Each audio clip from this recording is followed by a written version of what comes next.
This is one of my favorite breads I make, and I have one customer who this is her favorite. She has me make 3 loaves about once or twice a month, and then she freezes 2 of the loaves and then works on it all month long.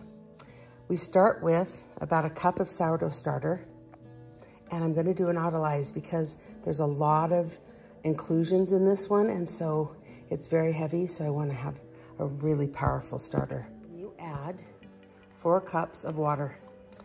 Stir it and kind of break up the starter, and then we'll add 4 cups of flour. This is one of my favorite tools for making sourdough. So this doesn't have to be stirred up perfectly and completely. It's just gonna kind of break it up a little bit, and then it's gonna look a little milky in here. So now we're gonna add 4 cups of flour. The total in this recipe is 8 cups of flour.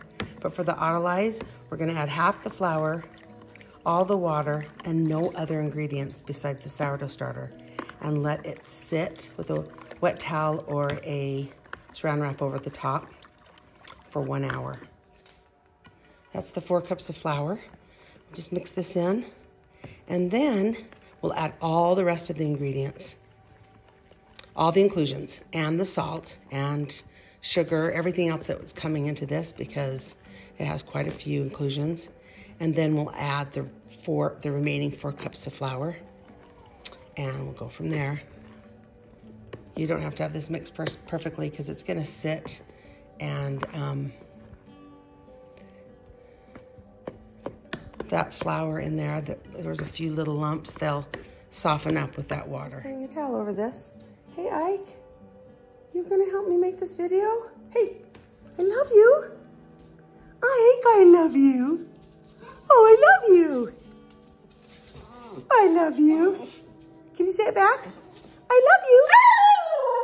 Alrighty, folks. This is what it looks like after it's done the autolyze. It kind of almost looks like, you know, this whole thing is starter. It's not, obviously, but it just gives it that little boost. So we're gonna add all the rest of the ingredients now. I'm gonna start with 4 teaspoons of salt, 2 tablespoons of sugar,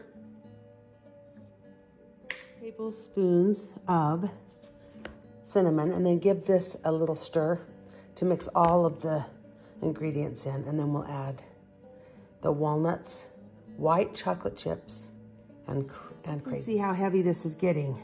So we have a half a cup of craisins, about a half a cup to 3/4 cup of walnuts, and a half a cup or so of white chocolate chips. Going to stir this in together and add 4 cups of flour. Stir the 4 more cups in. So in total, we have 4 cups of water, 8 cups of flour, a half of a cup to a cup of starter, 4 teaspoons of salt, 2 tablespoons of sugar, 2 tablespoons of cinnamon, and then the craisins and the chocolate chips, or white chocolate chips, and walnuts. I'm gonna stir this in and I'll let you see. Okay, folks, here's what it looks like. It is a very wet dough. See how wet that is? So there will be no stretches and folds on this. This is for sandwich bread. And this makes 3 regular loaf pan sizes. And I will show you how to do the next parts too. So I'm gonna let this raise all night long. And I will be lucky if it comes up to here. I'll be really excited if it comes up to here. But because there's such weight with these inclusions, it usually doesn't rise a ton. If it didn't have the inclusions, it would easily rise up to here, even go beyond it a bit. All right, see you tomorrow. Check this out, it's been overnight. Oh yeah, I'm so grateful. This is fabulous. Okay, I'm going to get them prepared in the 3 pans. I'll show you how I do that and what's next. 3 of the bread pans. I'm gonna spray them very liberally with cooking spray, or you can butter them, which is probably yummier, I'm not gonna lie. And then I'm gonna divide this into 3 sections and put them in here. All right, so you're gonna divide this into 3, and you just take the first one out, and you'll get a feel for it, and then just plop it in.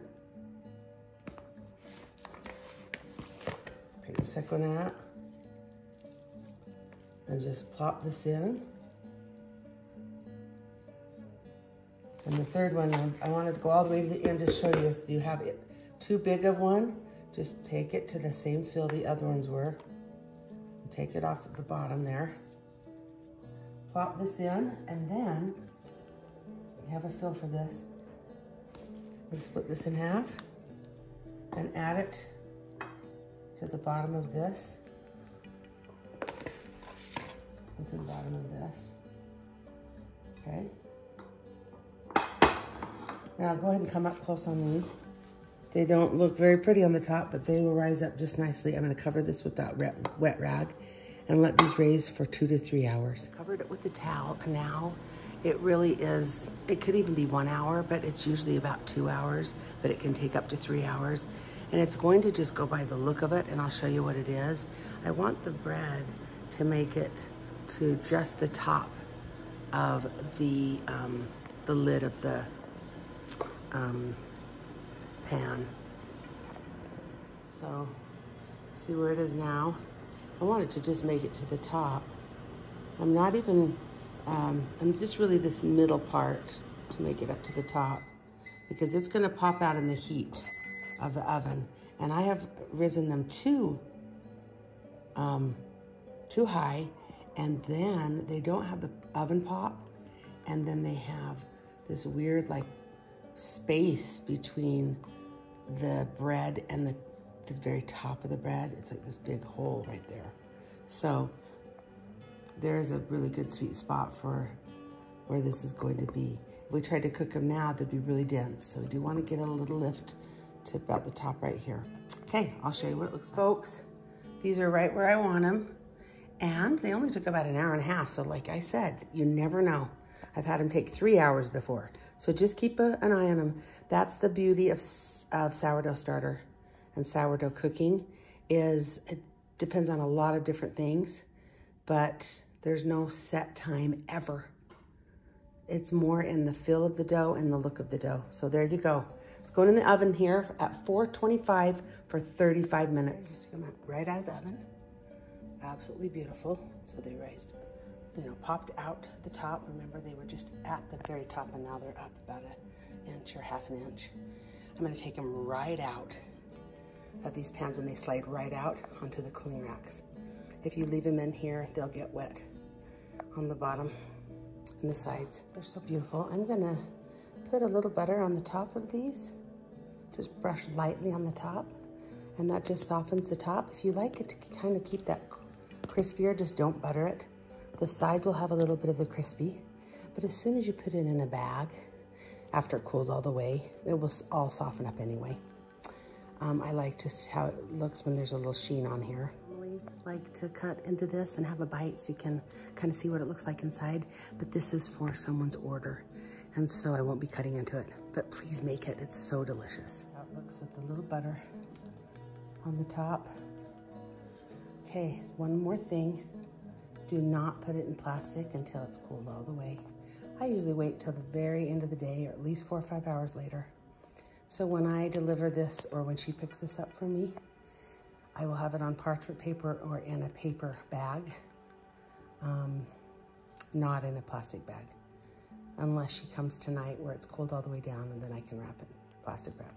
But if it's still warm at all, it will sweat, and it'll make this a little wet on the outside, and it's not as good.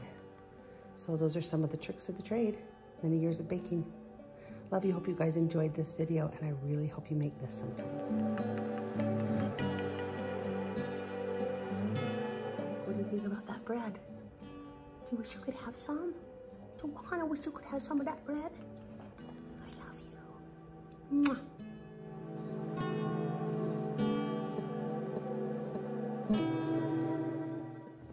Thanks for joining All Things Amy today. And remember, all things done with love.